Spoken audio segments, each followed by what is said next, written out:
action figures, board games, toys, and models to add to your new Comic Wednesday haul.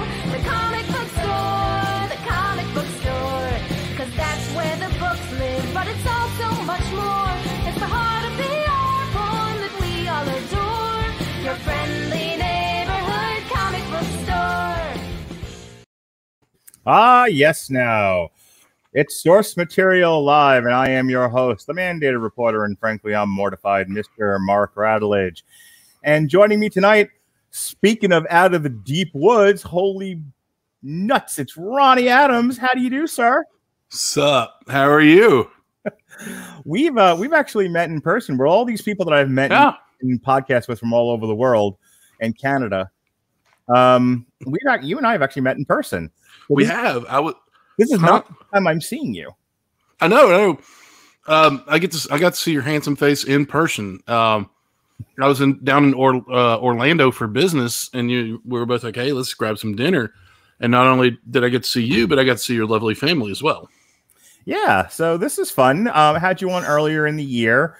You and I talked Stumptown. We did, didn't we? Just like the format this week, we talked the book on Monday, and then later in the week, we talked about the show. And we're back again to do kind of a similar thing. This time it's Sweet Tooth by Jeff Lemire.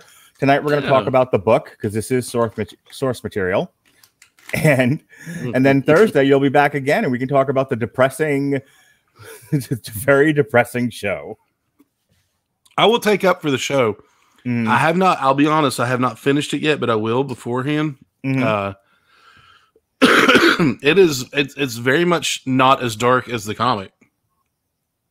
Oh, really? Yeah, it has its dark points. But, yeah, that's true. But the comic is dark. Yeah, let's get into this. Let's talk a little bit about Jeff Lemire first. So Jeff Lemire is God. He's my age. He's a Canadian comic book writer and author. An artist, rather. He's written Essex County Trilogy, Sweet Tooth, The Nobody. He wrote All New Hawkeye, Extraordinary X-Men, Moon Knight, Old Man Logan, Superboy, Animal Man, Justice League Dark, Green Arrow, and then Black Hammer for Dark Horse. How much of Jeff Lemire's work are you familiar with? Well, let me look. As far as Marvel goes, I've read... sorry, I was chewing on a piece of candy. I apologize. Old Man Logan, which I really enjoyed, to be honest with you. A little bit of Moon Knight. I also did the all new Hawkeye, which was good. I mean, like, I'm a bigger fan of why can't I remember his name? Guy did the Hawkeye series, the solo series. Oh, Matt Fraction. Bigger fan of Fraction. Yeah. But much bigger fan of Fraction. But I mean, he did well. I've read Bloodshot. Bloodshot is actually cool. Much like the Vin Diesel movie is not cool. Man, I really wanted to like that movie. I wish we could have had you on at the time, because Jesse and I talked the comic book, and then we it was so funny actually. We bring up Bloodshot, because we did the book, and back then, because Jesse likes to edit, we recorded the Bloodshot show the week before, and then the following week, like Robert, it was one of those ones where Robert Winfrey refused, just put his foot down, refused to review the movie, right? And there was nobody else around that really wanted to do it. Bloodshot did not exactly capture the imaginations of people I work with on these podcasts, right? So Jesse, who's always like my go-to guy, is like, Jesse, everyone said no to me. He was like, I'll review anything. Jesse, I don't want to use the word whore, because that doesn't that doesn't really tell the story I'm trying to tell. That Jesse is so helpful, and Jesse, is so magnanimous. So he came on and we discussed it, but it's a very like auspicious show, because it's the show right before the lockdown happened. Yeah. It was like that week. So like it kind of stands apart from anything else we've ever done on the Radulich and Broadcasting Network, because it was kind of like, let's talk about Bloodshot. All right, we're done talking about Bloodshot. Let's talk about how the world just ended. And like that was kind of the whole show at that point. Yeah. Which, well, anyway, Well, it's funny because thematically it does tie into this book, right? You know, this book, Sweet Tooth, that Jeff Lemire wrote, is really about like a post-apocalyptic future, and in that post-apocalyptic future, we have people running around that are that have like animal parts to them. They've mutated with some degree of hybrid animal feature, and then everybody else has died of a pandemic. Right. And there was something else that I watched where everybody was running around with masks and stuff on. It was like in the middle of a pandemic, and you know, and I was like, really, is this the time to be releasing these movies? You know, and TV shows. But I guess it is. I mean, it's, if anything, it's relatable, sort of. I think it definitely speaks to the culture. I mean, I don't know how popular any of this stuff. I mean, we talk in some cases about like the culture of anxiety, you know, and like what are people going to relate to, and you know, in literature, and I would include comic books in that, television, and movies, and music. And it's so funny because like a lot of the stuff that we've covered this year is either the result of or deals with in some way, because this book was written, Jesus Christ, Out of the Woods, the original 5-issue limited series, the first 5 issues came out in 2009. Yeah, I was gonna say, yeah, September 2009 to January of 2010 is what this first volume we're going to talk about, Out of the Deep Woods, incorporates. And you know, like, how would you have known years from now, right, from 2009, that this is what 2020 was going to be? But I do think that like there is at least a anxiety in the culture even prior to the pandemic about that kind of thing happening. And certainly the idea that we're going to flush the planet down the toilet and those survivors are going to live in a post-apocalyptic hell is not a new one. Mad Max. I mean, Mad Max. Why did all movies and literature just completely flee my mind? And they're just like, hey, Ronnie wants to sound smart. Run. So, but just about any of your dystopian, post-apocalyptic, well, kind of dystopian, post-apocalyptic, you know, books, movies, TV shows, things like that deal with that. I mean, shoot, I'm watching season 2 of Black Summer. And then, you know, you've got, I just watched 28 Days Later, which was not a zombie movie. I mean, I rewatched it. It's not the first time I've seen it. But completely forgot that Cillian Murphy went like full Monty in that. And I was like, literally on lunch at work, eating at my desk, and then I was like, oh, 28 Days Later. Oh, there's penis. Wow. Well, if I had a nickel for every time I said, oh, there's penis, I'd have 2 nickels. Right. But and that was a virus, the rage virus. Right. But it's just, it preys.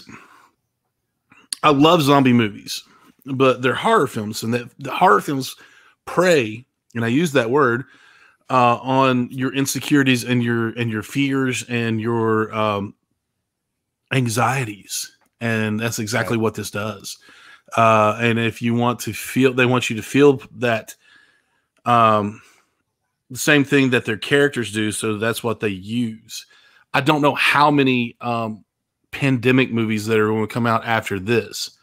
You know, it's just like how many 9/11 movies came out after 9/11. Right. Well, you know, I now remember why we were talking about this, because I think we were talking about, like, so the Iraq War, how many movies that produced. Absolutely. And didn't like half of them get nominated for Oscars in 1 year?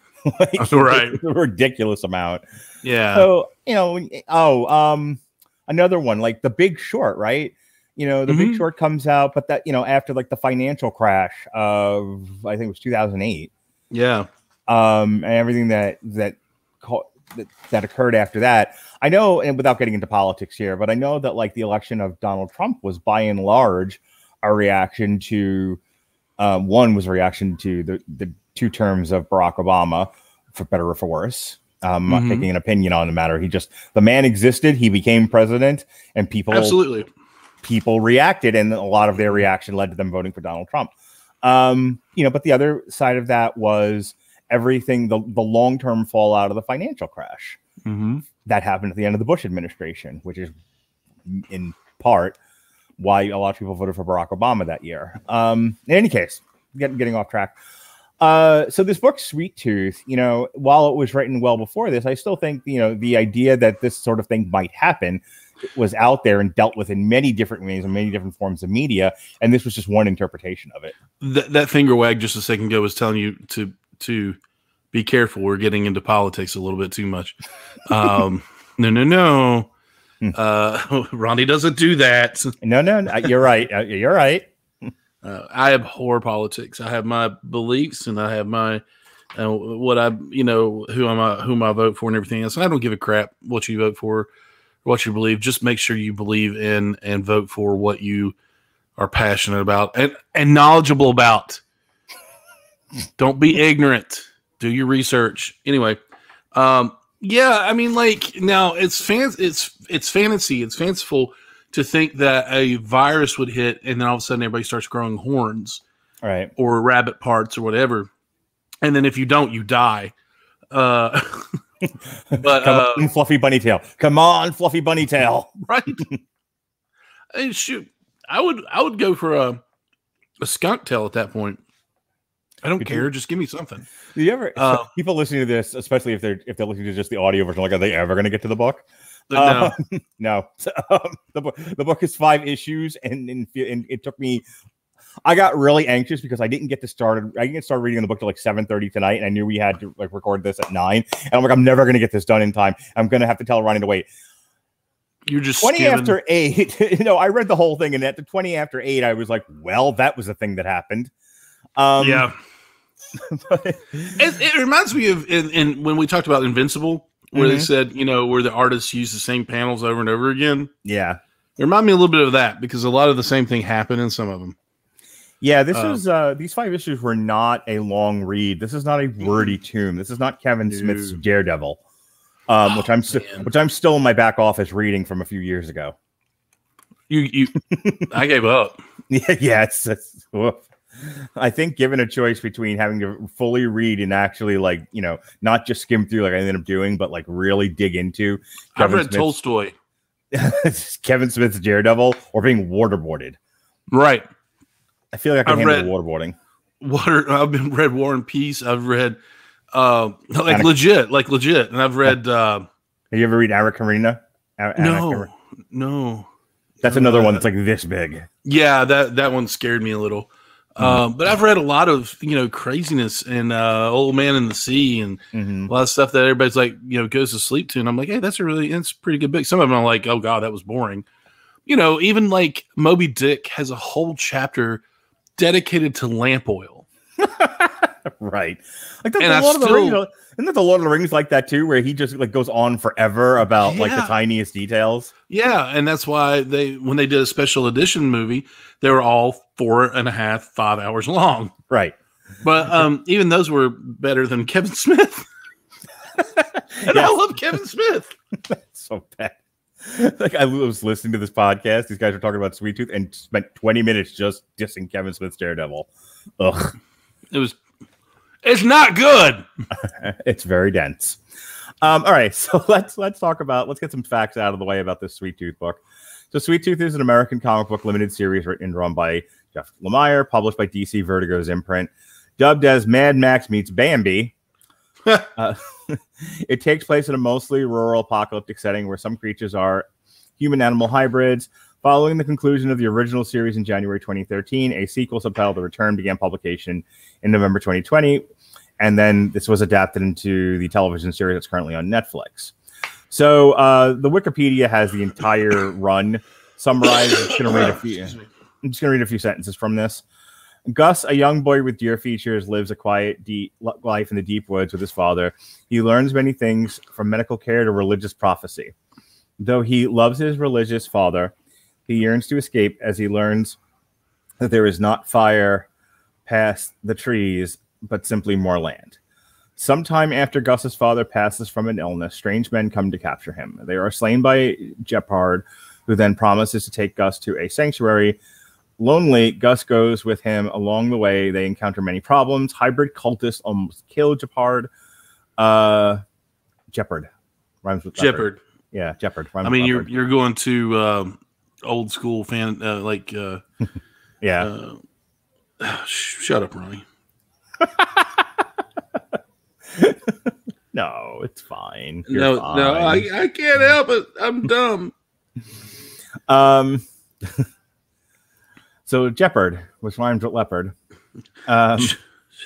Yes. But Gus saves him. Sweet Tooth then earns his nickname by eating all of Jeppard's candy food stashed, though he had gained more food while Jeppard recovered. The duo also rescued several women from a prostitution ring. It was a whorehouse, Ronnie Adams. It was a whorehouse. Lord. But no man whose name rhymes with a wild cat can be trusted.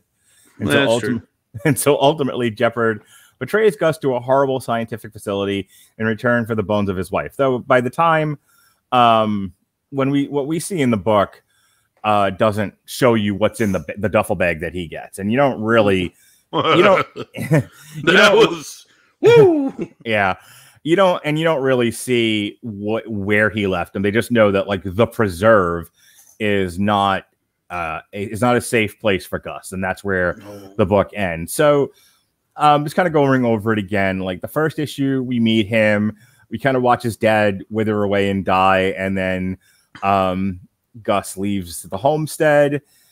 He nearly gets caught by poachers, hunters, whatever they were. That's when the big man finds him. The big man saves him, and then the big man befriends him and says, come with me if you want to live, like the Terminator. In their travels, they end up at the whorehouse. Gus kind of weighs on the big man's conscience, and he's like, we can't just leave. I'm not a smart man, but I know what's right. Right. Yeah. Gus is a little Forrest Gumpy. Can we just let's, ladies and gentlemen of the creative world, can we get past the religious stereotype that is conveyed in this book? That if you're religious, if you know, then you're dumber than a rock. Do you really think that that's what they were going for here? Like, I mean, he's outside shooting like his slingshot at a scarecrow. Get out of here, sinner! I mean, that's how I read it. In defense of Jeff Lemire in this one particular instance, the father is extremely devout, and they were isolated. I mean, you may develop some odd tics. I get it. But not everybody from West Virginia is Jessica White. I mean, do you really think that's where Jeff, I'm not familiar enough with his work as a compare and contrast. I don't have Chris like Sheehan to give me the complete history of someone who, someone's comic book history who also hates God. Who is this? Chris Sheehan. We love him. Okay, yeah, frequent guest on source material, and he happens to know a lot more about the history of some of these guys than I do. So this has come up in the past. So we've actually had long conversations on many podcasts about how a lot of comic book writers insert their agenda, and many of them are not fond of organized religion, and that comes out. They're just not fond of God. Yeah. I mean, it's just, I don't know if that's what he meant by it, and forgive me if he didn't, but that's just how I took it. That's fair. So mainly because of the Flintstones. We're still. Well, see, like if we were talking about Mark Russell, valid point. We well established he hates organized religion. Man, he hates. He don't even know me, and he hates me. He hates everything. Yeah, he's not fond of anything to the right of communism, as near as I can tell. He's not a fan of anything. Period. But I don't know anything about Jeff Lemire. I don't either. Anything fun in his Wikipedia page? Personal life. Let's see. I hate God. No. No. He's married and has a son. That's it. Yeah, that's all it says. Yeah. Just kind of looking through any of this. I mean, does anything jump out at you? Or like, oh, I read that, and no, he had an agenda. No, not so much. Not that I can remember. Let's put it that way. half the time I go into this stuff not even realizing there is an agenda because I don't want there to be. No matter what side of the spectrum is on, I don't want there to be an agenda, so I don't see one. Willful ignorance on my part because I'm just tired of that crap. Whether it's one way or the other, I don't care. Just make something good. That's all I ask, and make it entertaining. And they're like, but you can't, create something without inserting yourself into it. Blah blah blah. Honestly, sounded a lot dirtier than it did in my head when I said it out loud. But but yes, you can. Absolutely, you can. I create a world every 2 weeks or every week for players at a D&D table that has none of my political or religious beliefs in it. Really, the orcs don't break into a political discussion. They do not midway through the combat. Don't have politics. They just hit each other with sharp things. And it's there is political and religious beliefs in the D&D game, but it's all fantasy of that world, right? Hierarchies and fictitious gods of fantasy novels and works and games and everything else. I mean, shoot, there's a whole pantheon of gods, different pantheon of gods of different worlds in the back of the player's handbook. So, it's just one of those things where like, it's possible. Just, look at Army of the Dead. Ain't nobody thinking about anything in that movie. No. Yeah. No, I suppose not. I loved it. That's fair. Let me ask you, what did you think of the artwork in this? I'm not a fan of the sloppier artwork. No, I didn't love it either. I tell you, I really wanted to love this entire book. Because the show is at the very least really interesting. Yeah, but I'll tell you, like this first set of 5 comics, like I was starting to go through the plot synopsis there. Not a whole lot happens in these first 5 issues. Like the most that happens is they save the girls from the whorehouse, and then they're like, "Take us with you." No. Okay, fuck you then. Right. And that's kind of the end of that. Huh. Okay. Well, he gets pissed. Jeopard gets pissed because they're standing there and it's a brothel, it's a whorehouse. And he looks at one of the girls, how old is she? She can't be but 15 years old. And then obviously he spoiler alert, he kills both of the owners viciously.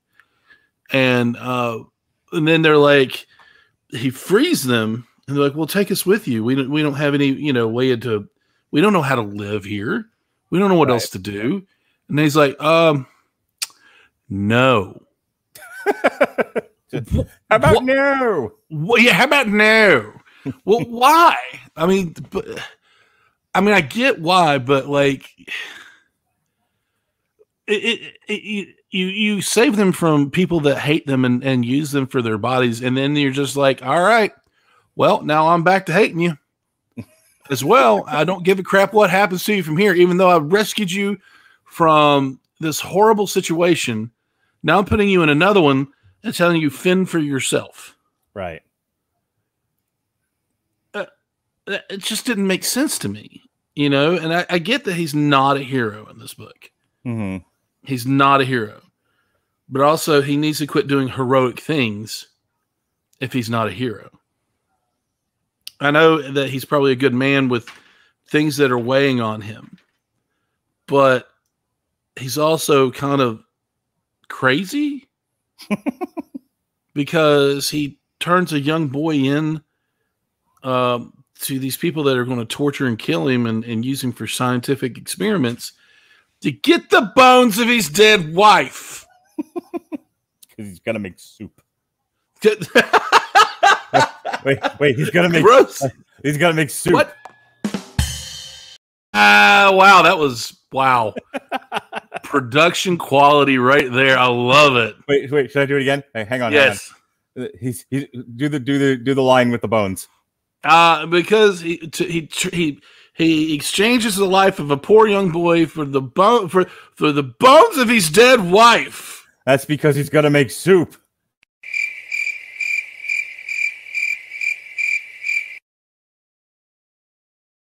Oh, that was beautiful. I have been dying to play with my sound. Hey, you know what, Ronnie? Though we've been talking about this one subject for a little too long here, and I'd asked you about the art, and then we kind of got away from it. So you know what we should do? Get on with it. Yes, get on with it. Do you remember when I was on Vlog Dog Radio and I had a big soundboard? you had the soundboard. This is beautiful. This is going back to Blog Talk and the soundboard days, and I love it. I'm tearing up a little bit here. I love it. You know what though, Ronnie? What's Ronnie, that? I know you don't like politics, and I was kind of on a political tangent before, and you might have thought that I was beating a dead horse.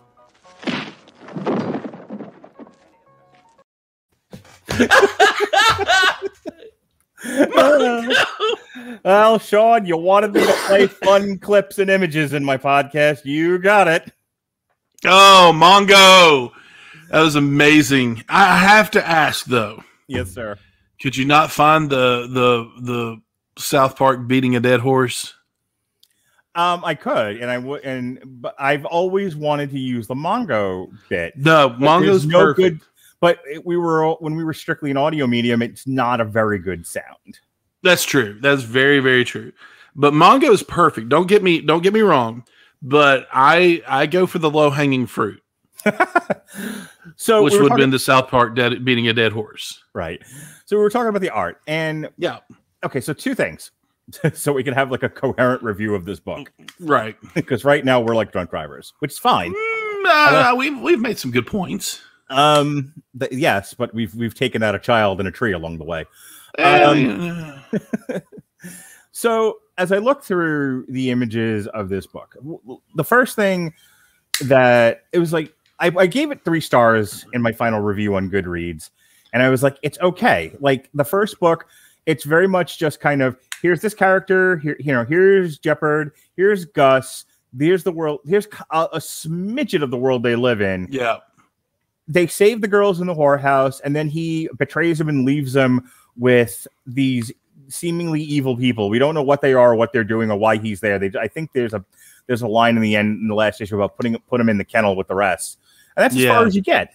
So, like in 5 issues, we got barely the semblance of a story. We got chapter 1 of the first adventure. That's as far as it got, which I guess is fine for the first volume of this, and it went 46 issues. So I'm sure over the long stretch of time, Lemire was like, no, the whole story is told. Things happen. It's just like, for what we're reviewing tonight, it's just a morsel, which leads to the artwork. So it's like, okay, well, you're not getting a whole lot with the story, but at least there's the art. Yeah. Ugh. Well, look at, can you pull up a close up of Gus's face? Okay. What is he? Like, I get it. I can't draw a straight line between two, I used to sketch, I used to draw and everything like that, but these are things that and I don't mean to disparage somebody else's work, but I'm just not a fan of this. I don't think, I think it looks sloppy in some points. Now, Big Man, Jeopard, does he refer to him as Big Man in this a lot? Yeah. At least once. At least once, yeah. He looks okay.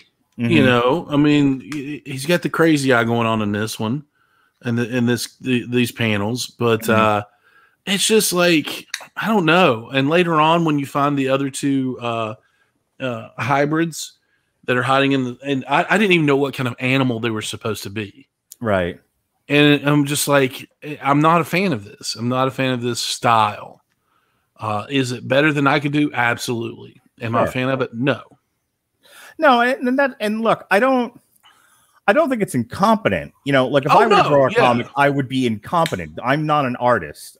These ham-fisted sausage fingers I got, not made for drawing. Right. For smashing. No. They're made for bongo playing. I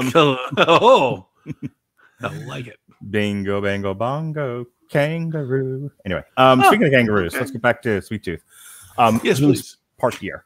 But but like it's not incompetent. It's not unprofessional. It's stylized.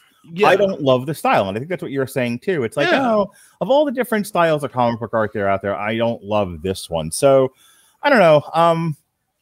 There's not a whole lot else to say about this. I've been talking a lot. I want to get your thoughts here. As you read this, as you read the story, what were some of the things you were thinking about?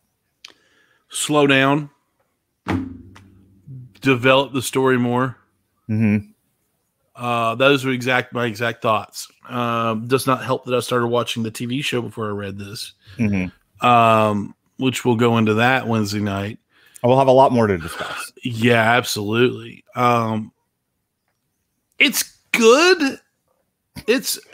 And there's a question mark on the end of that because I have expressed to you many, many times about my hatred of you saying it's fine. Can we just talk about that for a second? Why can't things be fine? Why can't, like, this is an average comic book. Mark, give me your thoughts on this. It's fine. You remind me of an old girlfriend I had. Hang on. Fine. Whoa. Hang on. Because I'm asked in chats, okay, which is a written medium. In many cases, and chat is not meant for long discourses on any given subject. Like, then tell the other people in the chat that. Well, they're not having a long discourse so much as they're just going back and forth. But it's not like anyone's writing a giant. There's a lot of pissing and moaning, but it's not like anyone in the chat is writing long essays about the nature of film and comic books or whatever. They're just they're like I loved it, I hated it, I think this person should die of AIDS. True story. Someone says that. Somebody said that. Person who made things should die of AIDS. Fantastic. That turns my stomach. Yeah, it's not great.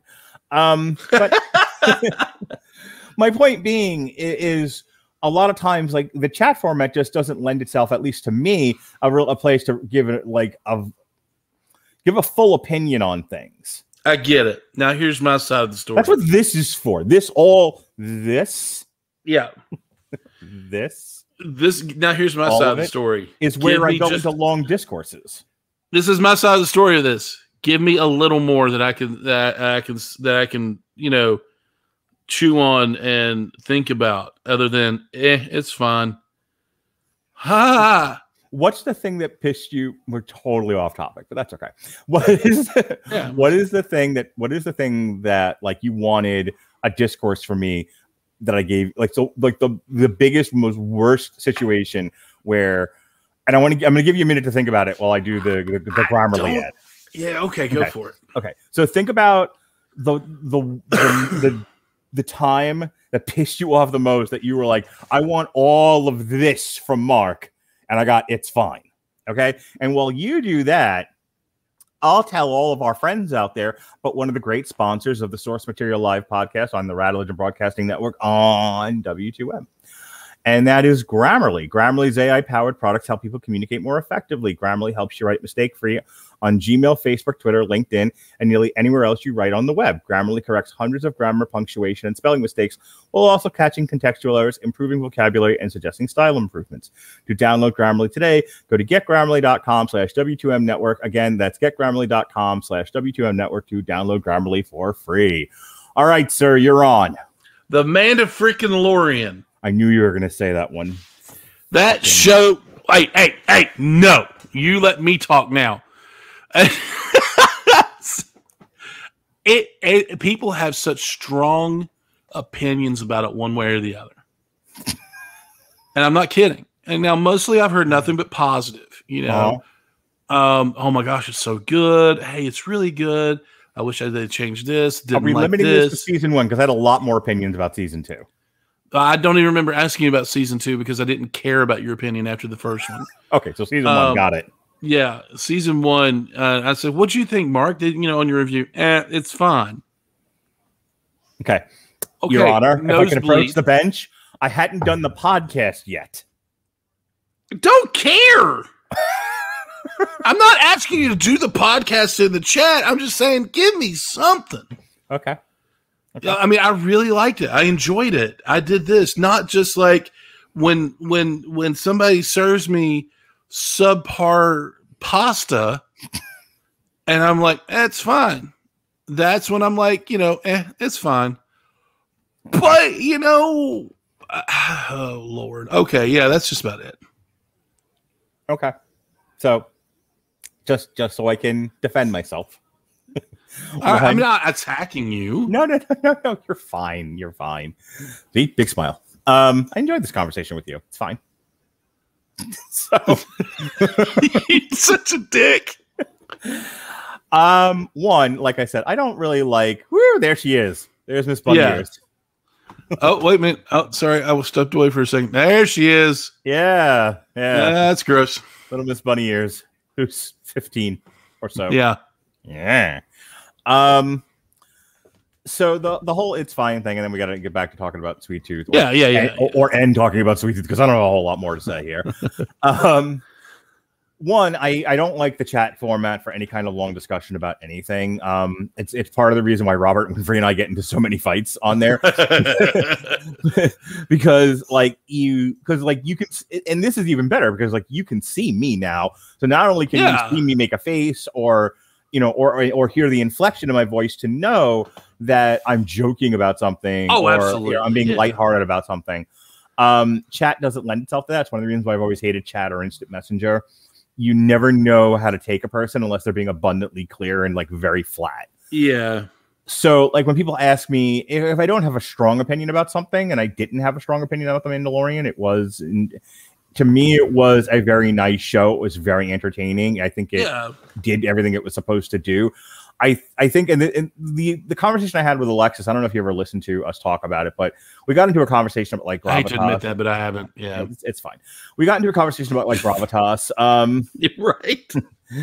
And and how some shows, I'll say the obvious one, like The Wire, but another one that I liked from 2019, The Watchmen. I've all over this podcast talking about that show. Don't understand that one. To a lesser degree, like Falcon and Winter Soldier, if we're talking pure popcorn culture that has some value, at a higher order. I thought the Falcon and Winter Soldier had something to say. It said it in a very, I think, broad way, but it had a vantage point. It had a point of view where it didn't get too preachy. I just didn't think The Mandalorian had anything to say. It was a boy and his dog having an adventure. I know it doesn't have to, but there you go. But here's the thing. I think we're either conflating or we're projecting in the sense that just because something doesn't have a point of view or something to say about that picture about, God, the nature, and man. That's so stupid. I hate that. Doesn't mean it's not good. Something can be good and just be shallow. Plug. Jason Teasley and I talked about the first Porky's movie. Mm-hmm. The first Porky's movie is not saying anything about life, the universe, and everything, but it's man entertaining. It's a very shallow movie about horny boys wanting to get laid. It doesn't have to be anything else. So the Mandalorian and Porky's are the same thing. Yeah. No. Do you remember that time that Mando stuck his dick in the hole? Never mind. Right? No. Okay. So I'm a big fan of Westerns, and I'm a big fan. I was raised on Star Wars. Sure. I haven't been to Galaxy's Edge yet, but I know as soon as I step on it and I see the life-size replica of the Millennium Falcon that I can go into, I'm probably going to cry. Right. I'm man enough to admit that I will cry in this because this is my childhood. This is, what I was raised on. Mm-hmm. So I give people leeway on not thinking it's the best thing since sliced bread because they may not be as passionate about it as I am. Mm-hmm. I am. I see the flaws in the movies and stuff like that. I see that. I'm. If you could not find a harsher judge on the prequels than me, but I was just looking for something more than whether it was yes, it was great or no, it sucked. I was looking for me personally. I was just looking for something a little more than it's fine, because I think in my mind I was just how could it just be fine? This is a big deal. This is huge. This is pop culture. This is things. This is something happening. This is legit. This is cinematic history being made because this is a spin-off of the Star Wars series in TV show form, something we never thought we would get. Right. And we're getting it. And then that's what hit me. And I was just like, oh, here it comes. He's going to hate it. He's going to love it. He's going to say, I poop on it or whatever. And you're like, it's fine. And I'm just like, you could hear the proverbial, like the air being let right out of the balloon. And I'm like, oh, well, what the F do you mean is fine? Should have listened to the podcast. I tried. How did we get on this subject? I think I asked you, what did you think about while you were reading Sweet Tooth? Yeah. You thought, I wish Mark had an opinion about the Mandalorian. Right, yeah, that was it. Okay. But okay, Sweet Tooth. It's okay. It's fine. If there was one time that I would allow you to do that, it would be this book. It would be this book because there's not much to the first 5 issues of this. Yeah. There's not much story. Even what we're looking at right now, those on the screen can see it. For those of you listening on podcast, there's a bit where he has like a hallucination that he's talking to his dad. And there's so much they could have done with that. And it's kind of, I wish you'd listened to me and not gone into the woods. But I mean, like the father's contention about like, just stay on the farm and don't go anywhere. Like he might not have withered and died. He was growing his own food, but I can't imagine mentally this character would have survived, an entire lifetime of isolation in a cabin in the woods.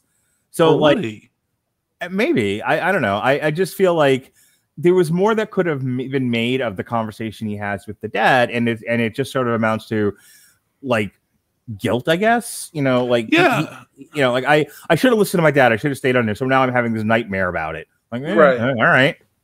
Well, there's and also with these two characters, there's no growth. Yeah, there's no real character growth, and I've said that before in this show. And I, well, you expect to have a comic book. Well, I expect literature because that's what they are. Sure, I expect some character growth. I think the only defense of that is that like maybe it comes later, but I can only judge the first 5 issues. Well, it's just like Stumptown, right? We were just like, it was good, but there was no growth, right? And with this, I'm sure there's growth in there, but there's plenty of, okay, let's not say character growth. There's character realization. There's character reveal. Like what, I mean, like there's so much more, and we'll talk about this on Thursday night, I'm sure, but there's so much more to the show that they've added. Like it's almost a completely different story at some points. It seems like a lot of the stuff, especially having to do with the doctor and his wife, the Indian fella. That's completely fabricated that I'm aware of. Okay, I thought it might be the next graphic novel. Maybe it is. I'm not sure. I'm not sure because he does seem like he's nice to him in this. Nice enough at first, but it's just like also there's so much more that they could do with this world that I don't feel like they're doing with in this. It's very contained in these first 5 issues, and I guess for what I expect for a story about a young boy going out into the world is more of the world to go out into, right? Instead of just, hey, we're walking on the road. Hey, there's a whorehouse. Oh, hey, here's the people I'm going to turn you into. Bye bye. You got my wife's bones? Awesome. Let's go make soup. I need them bones. I need them bones. I got to make my soup. Yeah, I was just thinking of that. There was a super cool scene in Street Fighter 2, the animated movie. Yes, sir. Where it introduced Ken, and it was Them Bones by Alice in Chains playing on his car radio. I just remember that. Yeah. All right. I'm random. All right, man. Final thoughts on. I dropped my bottle. Final thoughts on this book. I mean, I'll go first. Go for it, because I got 2 words for you. Good. It's been fun tonight, pal. Yeah, I love it. Hang on, that didn't count on camera. Try that again. Hit me. It's been take two. It's been fun tonight, pal. There you go. I gotta make sure my hand gets like high enough because the camera's not catching it if I just like do that. Well, like you said, there's only like half of me. It's like I'm very like I have this specific setup for my video game stream. Yes. And I don't want to touch anything because I'll break it. But also I swear I have shoulders. And the rest of my body. You're not just a head and a pair of legs. You have a torso. Yeah. See, hey. So like, yeah. Go ahead with your final thoughts. Just like it's my show. Thank you. Hey, you're welcome. I think I'd like to have you back. I don't want to review an entire 46 issue run of a series, and so where do you draw the line? Well, the demarcation right line here would seem to be, just doing a simple graphic novel, and I think this is the House of M argument all over again. I feel like we just did this not that long ago, but you tell your story in the book I'm reading. Unfortunately, the opposing argument to that is, but the story continues. What do you want them to do? So it's hard. This doesn't stand on its own, but it's not supposed to. It's part of a series. It's like, right. Like if these were novels, just regular good old fashioned American novels, like The Hunger Games was a series of novels. Harry Potter was a series of novels. Well, I mean, I'll put it this way. Each of those, though, could stand alone by themselves if they were never written. It was never written again. It would leave you wanting for more, but this does not stand alone. Right. There's no conclusion. It's it's what happens in the next episode, kind of a thing. Yeah. Yeah. Exactly. All right, your final thoughts. It's fine. No. No. Wait. What is it, Ronnie? Huh? What is it? It's fine. There we go. Never thought I'd be happy to see a pink My Little Pony play the drums. I was really caught between that one or Peter Griffin in the house that had collapsed, like crawling to the drum set. Oh man! Oh, that would have been great. Either one, though. Yeah, it's good, but I find it lacking. Okay. Is this something? If we weren't like if this hadn't been adapted into a television show, we were just kind of like roaming around the comic book store, and I said like, "Oh, hey, kid with deer antlers, absolutely not." Out. Yeah, and like if you had gotten through the first 5 issues, or you were at a Books a Million, you picked up the first left it after novel. the first issue. Really, you wouldn't have even made it to issue number 5 because my question was like, would you go on to the next graphic novel? Would you go on? Honestly, to the next I would have seen the art, flip through it, and put it back. Oh, okay, wouldn't even read the thing. No, I wouldn't even read the thing. I hate to say that. I'm especially now that I don't really collect. I'm very picky. I'm very picky what I spend my money on. And now that you have read it and we've talked about it, you're not interested to see what the next chapter is? No, because it was free. Gotcha.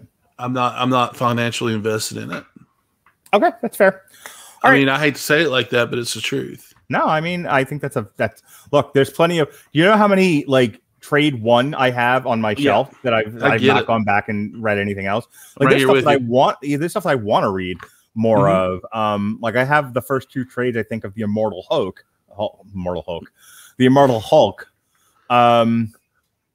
And I would like to continue reading that series. I'd like to finish reading whatever the one with the Korean kid is. Oh gosh, the Totally Awesome Hulk. I didn't like that one. I don't know why. I've read a couple of trades of it, but I would like to read the whole series. I just never got a chance to. So I mean, I get it. We're all busy, and you can't always finish the series. So that's fair. Yeah. All right.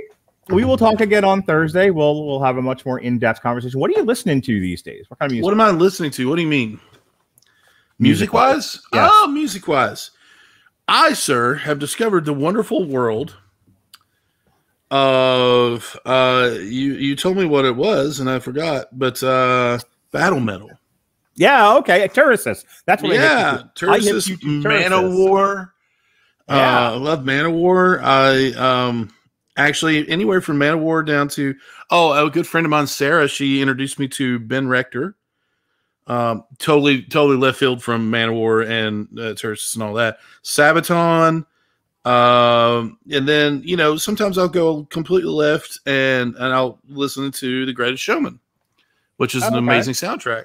And also I listened to just today, I was listening to the John Carpenter anthology. All of his isn't that the guy that's from Mars? John Carpenter from Mars. We don't talk about that movie.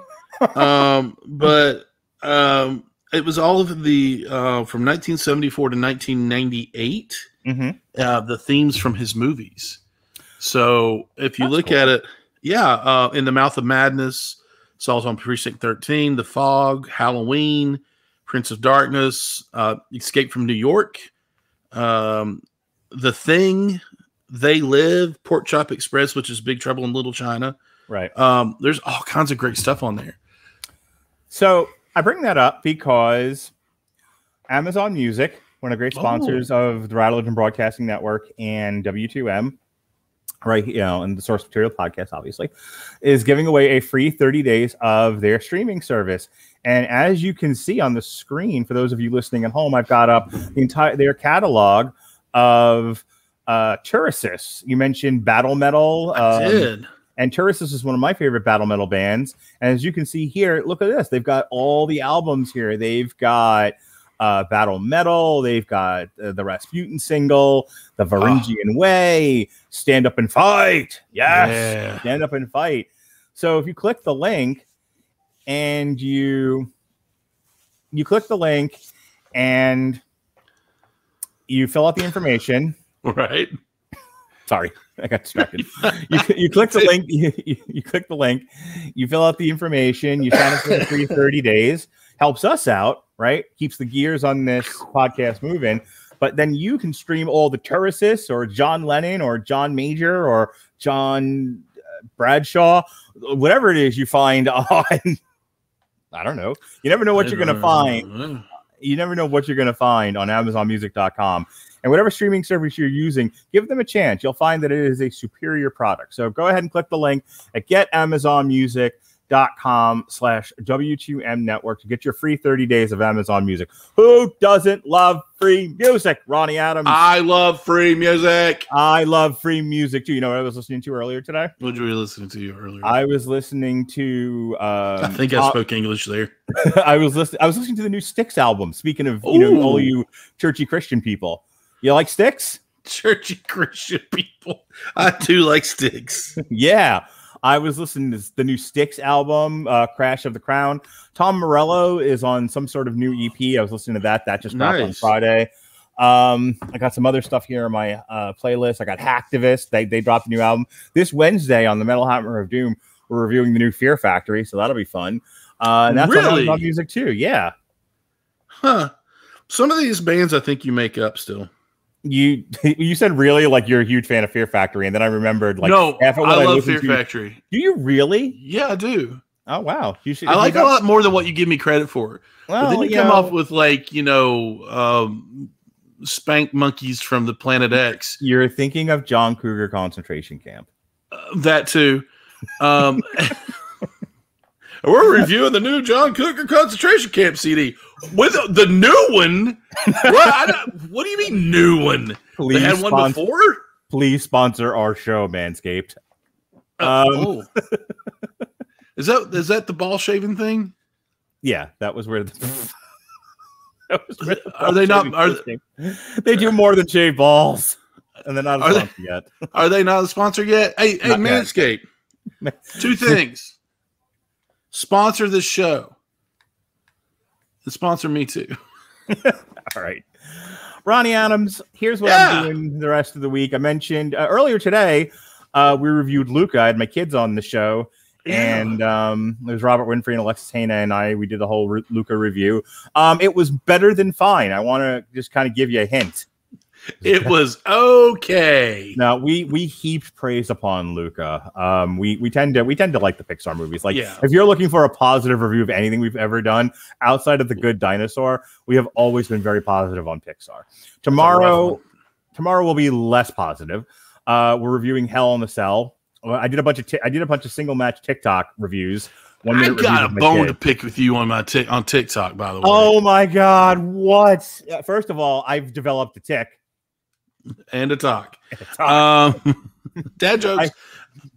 You know what? I'm not even a dad. The review. I'm not going to repeat myself in case everyone listens to all of our stuff. But suffice it to say, trying to step up my social media game to put the podcast out there, I have gone slightly mad. He has. I'm on TikTok. I haven't made a TikTok in a while. You're on TikTok?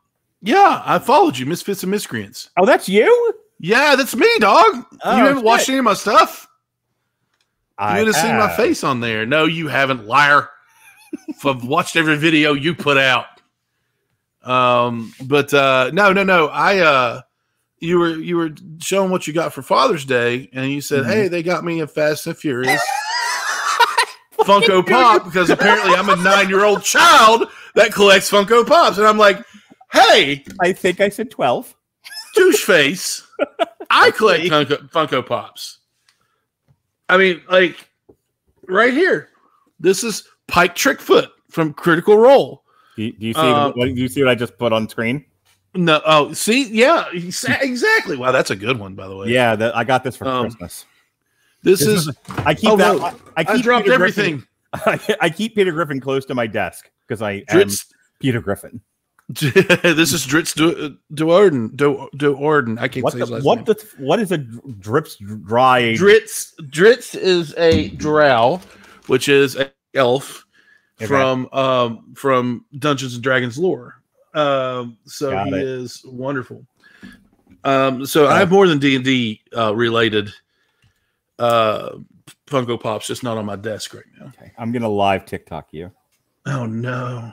Are you live? Can you go live on TikTok? Do you have 1,000 followers on TikTok? No, I don't have 1,000 followers. I was like, how did you do that? What are you again? Miscreants and Misfits and Miscreants. You know, I've only been on your show multiple times plugging my stuff that you'd think a friend would actually listen to. Ronnie Adams TikTok. This is great audio, by the way. I'm holding my phone up and I'm live TikToking Ronnie. This is what happens when we don't like the book and there's nothing to talk about. Right? Yeah. That's not it. Yeah, you did something weird there. What is this pornography? I didn't do that. That's not mine. That's not yours? Oh. What is it? No, it's not mine. Okay. Did you say pornography? I'm still on your TikTok. Oh, wait. Nope, you're not. So the ones you were just watching, were old players of an old campaign of mine, leveling up. Mm-hmm. This is them. Well, you can't see it really because of the lights. Okay, now I'm on your TikTok. Yeah. So, and this actually a lot of these happened right before the pandemic. This one didn't. There you are again. Yeah. What's happening here? I'm stitching. Oh, okay. And duetting. See, that guy duetted. Okay. He said, "Make a nerd cry in 5 words or less." Mm-hmm. And I said, what did I say? I said, it made me cry a little bit. Make a nerd cry in 5 words or less. Make a nerd cry in 5 words or less. Here it is. I think we're done with this bit now. Fight against the sadness, Artax. I said, fight against that sadness, Artax. So I was doing my plugs, and then you needed to yell at me because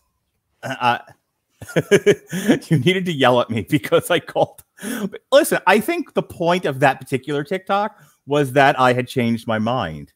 I'd come to your side, Ronnie Adams. I don't think it was. I think you were taking a personal shot at me.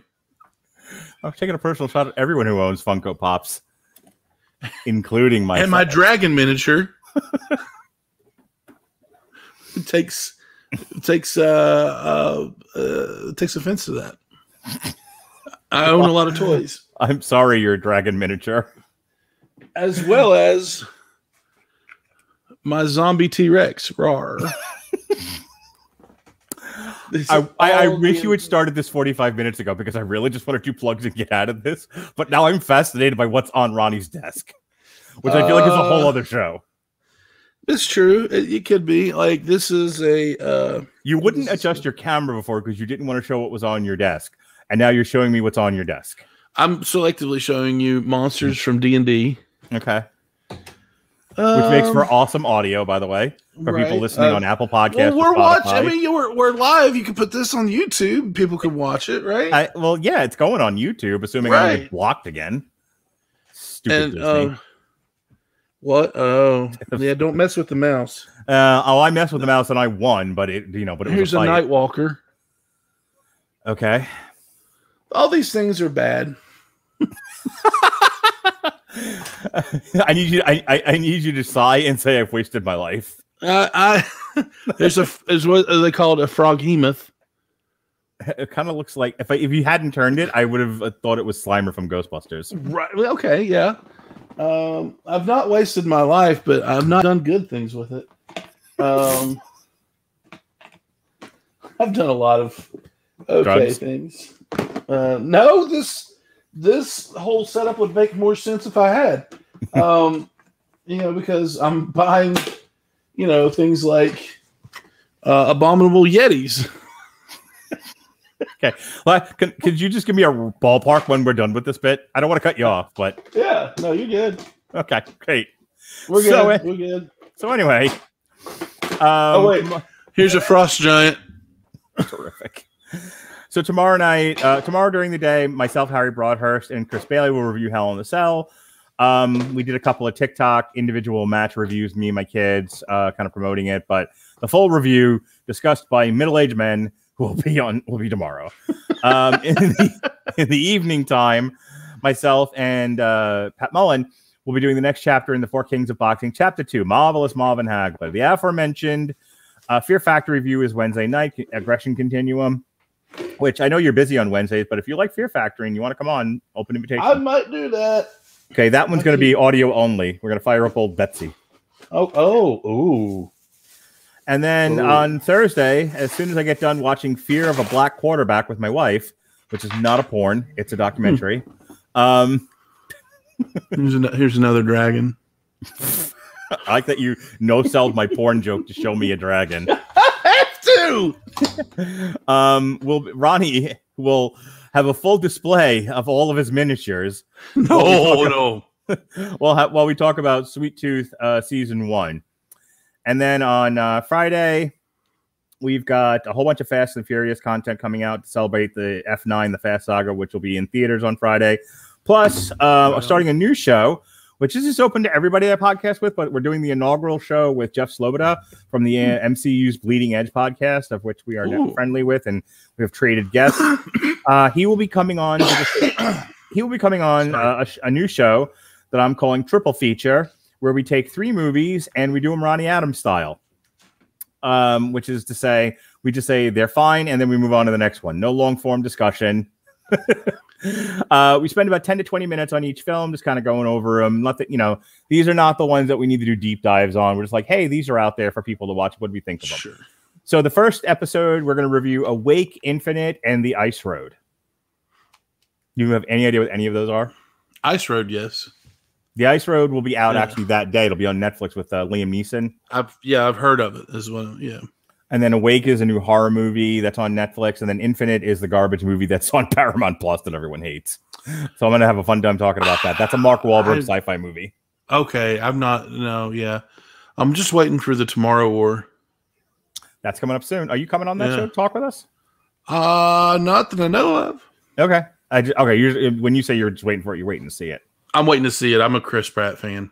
Cool. Yeah, we're going to be reviewing that too. All right, man. I figured. Go ahead, do your plugs, and take me home, baby doll. Hey, the only reason that I have all these miniatures is because I am a dungeon master, which means it's nothing kinky. I run Dungeons and Dragons. It'd be much more interesting if it was, though. No. Nobody wants to see that, Mark. As I've learned from TikToking.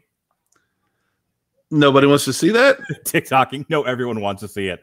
Yeah, part of the reason why I'm putting up the shit that I am is you getting some healthy views. It's because I can't believe what's on TikTok. So, dude, I watched some dude plow his head into a wall on TikTok, and it was amazing.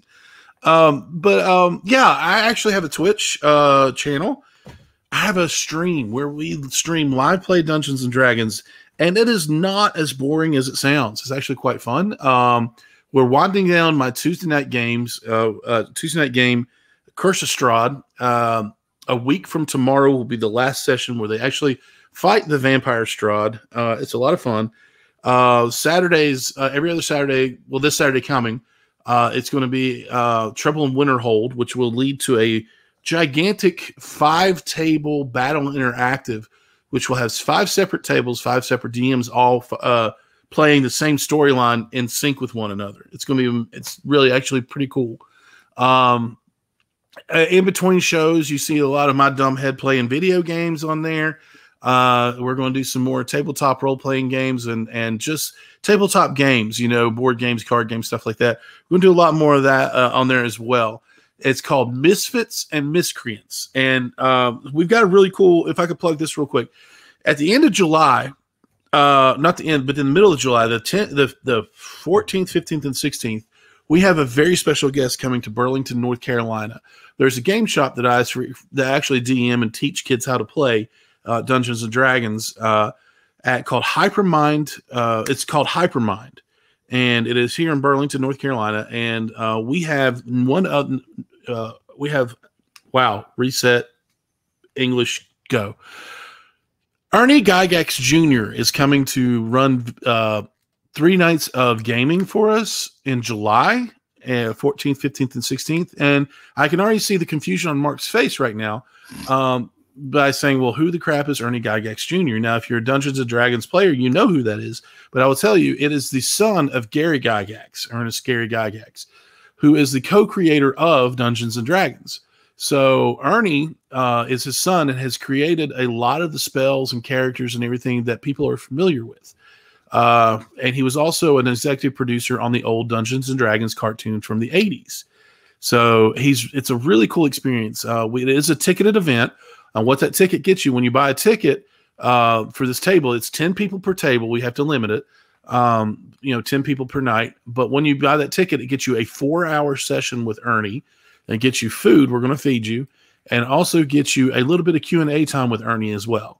So there's a lot of cool things coming up that we're getting into. I've got 2 new campaigns coming up in the near future. I'm taking a trip up to Wisconsin, which is pretty much the D&D mecca there in it's like, why Wisconsin? That's where Gary Gygax is from. So I'm going to get to meet a lot of the old school gamers up there as well. So a lot of cool stuff coming up. So if you can go to twitch.tv and search Misfits and Miscreants and give us a follow, we'll keep you updated on everything. That's it. All right. Cool. Ronnie, always a pleasure. Always love hanging out with you, brother. Oh, me too, man. I love it. Even if we are just rambling and meandering around, we always have fun conversations. Absolutely. I should have you. I only get to have you maybe one week a month to do stuff. I wish I could have you on more often because our conversations, even if they're about nothing, are about life, the universe, and everything. We will work on that, my friend. I promise. All right. In the meantime, in between time, for Ronnie Adams, I'm Mark Radulich. This has been Source Material Live. We'll see you again on Thursday. Be well, be safe, and behave.